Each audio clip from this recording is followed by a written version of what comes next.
He should wait no longer. Here he is with Scott. Change his mind. Gordon, you're proven not to be too wrong too often. You did say before the game it was going to be a very, very difficult game, and you got that, didn't you? Yeah, should be a pundit, eh?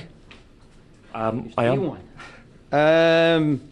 No, it was a cracking game of football, and Inverness were fantastic, absolutely fantastic. And the 39-year-old player manager was excellent. I think it was a fantastic game, so a lot of credit goes to them. And result 1-1. Well, a performance.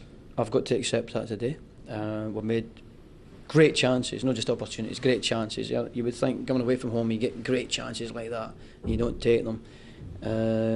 That's a problem. They had opportunities. They've got the penalty, of course, but I think we were closer with our chances. It was just a goal to beat as well. What did you make of the start? You were hardly at the dugout and you're a goal down. Yeah, it was the same sort of goal they scored against us down there, a throw-in. And guys have spent a wee while before the game talking about who goes where. And if somebody's better than you in the air, then you've got a problem, or you can't defend it well enough, then that's a problem. But after that, I thought we settled right into the game and did a lot of good stuff. And then we dropped off the pace again once we scored. Ross Wallace did well down the left-hand side and set up a great chance for John Hartson. He took it well. Did you think at that point that you were going to go on and win the game? I always think we're going to win the game, no matter when we score. And I thought it was good just to get back in the game just before half-time. Ross did very well attacking-wise, and defensively he was too eager at times and he left us bare sometimes on the counter-attack. So it's something we need to work on with it. Can you explain to me what was going on with the fourth official, Gordon? Because it was a running battle more or less the whole first half.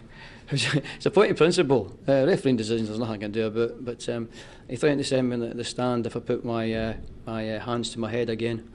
And I asked him if he could prove that was a rule. And then he changed his mind after about 10 minutes. I never said that. But funny enough that we've got a whole bench plus supporters behind him. Heard him saying that, and I know it's silly and it's juvenile. But I think when somebody threatens to put you in the stand for holding your hands in the head, that's a problem. That's not great either.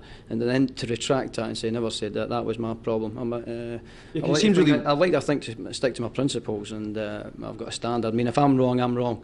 There was many times when I wandered at the dugout, then fine, good, that's me wrong, and I should be it. I should acknowledge that. But once I put my hands on my head and get threatened to put to the stand, I think that's. It's funny, the game was smashing, and the games are smashing, and I've got a running battle with fourth official.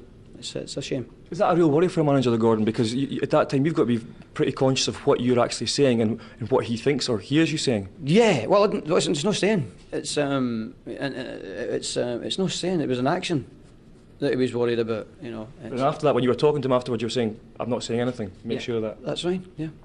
Okay, the penalty. At that point, obviously, did you feel that justice was done because you didn't think it was a penalty, did you? I didn't think it was, and I'd need to show it again. But there's nothing I can do about that. There's decisions the referees make. There's something that goes on. I always try to say to our full-backs at that point, where are you going? You're leaving our centre-backs exposed. So I was trying to get after our full-backs, to be honest. I wasn't worried about the penalty. And again, Boric has proven that he's a top-class goalkeeper, isn't he? Yeah, he was good. He was good today, and he came and took some balls for us when he needed to be. But he did all right. But there was quite a few that were below par. We're all talking about below par. My decision's right, and putting the wrong people right. That type of thing. So I've got to look at myself and see what went wrong. But I think we've got to really say, well done, Inverness, Cal. And I think what your viewers got again was a cracking game of football, and that's what everybody's after. And Stelian Petrov, he was slightly injured in the game, wasn't he? Yeah, and he had to strap up his ankle at half time, and I think he was a wee bit gingerly on it to start with the first 10 minutes of the second half. But he got through it, and that's brave, because it could be easily for him to walk off and say that's maybe too much for me. Pain was too much, and it's a windy, horrible day. But that says a lot for him. Do you think in the end that Inverness Calithus maybe thought they should have got more out of the game? Yeah, they'd probably say that. You got tap on the shoes, I wanted to go. But you're still top of the league? Yeah, oh yeah, we're happy with that, but we're not happy with the performance, we're happy with the point.